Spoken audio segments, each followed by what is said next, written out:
So Injury Reserve are back. Oh boy. This is technically their first album because it's their first one signed to an independent label, Loma Vista Recordings. But we first heard from them when they were a young, hungry hip-hop collective from Arizona in their 2 mixtapes, Live from the Dentist's Office and Floss. Both were smart, concise records that packed in an aggressive bite and plenty of attitude. They came across as witty but humble in addressing their come-up. Like, you could tell there was an authentic dedication to their craft there. And I think Parker Corey in particular deserves more credit for how consistently he manages to crank out fresh, punchy beats that serve as really the backbone to the group's charisma and pushes it a step further. And I think this album reminds me a little bit more of Live from the Dentist's Office than Floss. That album felt like being punched in the face with just flashy, instantaneous hooks and production, the type you would remember like a week after hearing it, but introspection and loose experimentation seems to play a bigger role in this record, with at times junkyard-esque sampling that still maintains a very sleek, futuristic presentation, and despite all this, it still maintains enough consistency to fit snugly in with the rest of their material. And it frequently incorporates features from other somewhat underground rappers, so you can expect a variety of perspectives and vocal cadences here. Conceptually, this album seems to cover all the different facets of being a musician in the digital age and technology's influence on everything they do, along with just weird aspects of fame like fashion and social media. Like, Jawbreaker seems to be making fun of consumerism in the modern era and how a history of financial struggle might play into how an underground artist would view all this fuckery. And it has all these slowly churning drums and droplets of synths and a backbone of bass notes and rickety samples, and I very much lost it when Richie called out Ian Gonner by referring to his shoes as Rape 3000.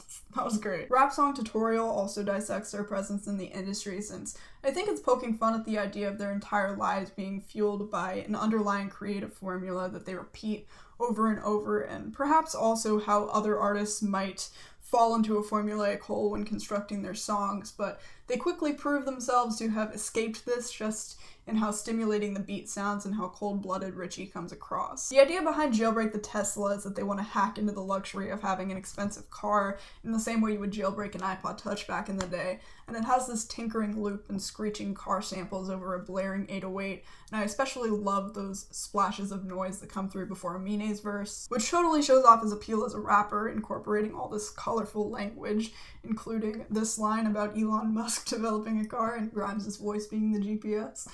Or wanting a better car, but comparing his job to his dad's and being ultimately glad for who he is. And that's another thing. This album acknowledges struggle, but the members always seem to come out glad to see another day and pursue a creative path. Like with Groggs' verse on Wax On, which has these chilling bars about how at the same time that he's talked up within hip-hop circles and receiving superficial shit like Twitter verification, he still struggles to support his family, but he still comes out appreciative of what he's been given and acknowledges that you have to make sacrifices to work towards a dream like this. And the hook of this track's sentiment about working and standing up for your end fate really stuck with me.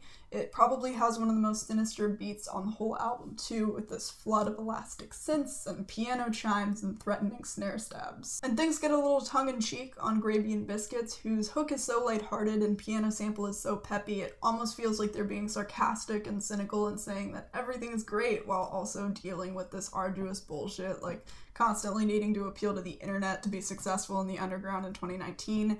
But in some ways, they do still seem ultimately content here and set on the idea that life doesn't have to be so serious. It's an entertaining dynamic. And Best Spot in the House is the most vulnerable Richie and Groggs get here. Richie mentions the pressures of being looked up to by his audience and how he doesn't feel in a right position for that based on times when he's felt like a coward, like, for example, on North Pole when he rapped about the death of his friend, but he didn't even find it in himself to show up to the funeral. And Groggs mentions how he doesn't try to stay in touch with his brother even though he suffered through being in a coma for no reason really other than personal shortcomings. It's a very human track. I do have a few issues with this album though, like on Best Spot in the House, I wish the production left more of a mark on me, but unfortunately that rising and falling synth at the forefront of it just bothers me a little bit. And it's a shame because the way it incorporates delicate fragments of this sample that kind of resembles a cash register and tickles your ear a bit is captivating.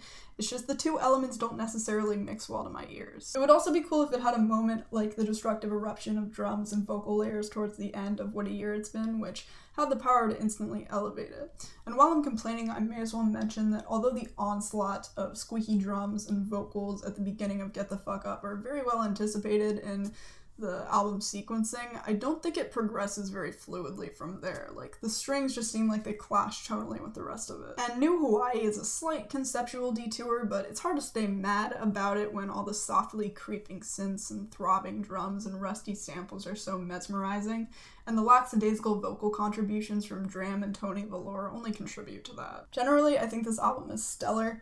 I think the flow is immaculate, every idea seems to foreshadow the next thing coming, there's a lot of passion coming through on their performances, it's full of unorthodox ideas that play out in their favor, all of which makes it one of my favorite hip-hop albums of the year. I'm feeling like an 8, the big 8. So yeah, thanks so much for watching this review. Hopefully I get to review Igor. I'm not sure at this point, but I'm gonna be mad at myself if I can't fit that in. So yeah, be on the lookout for that, and I hope you have a great day.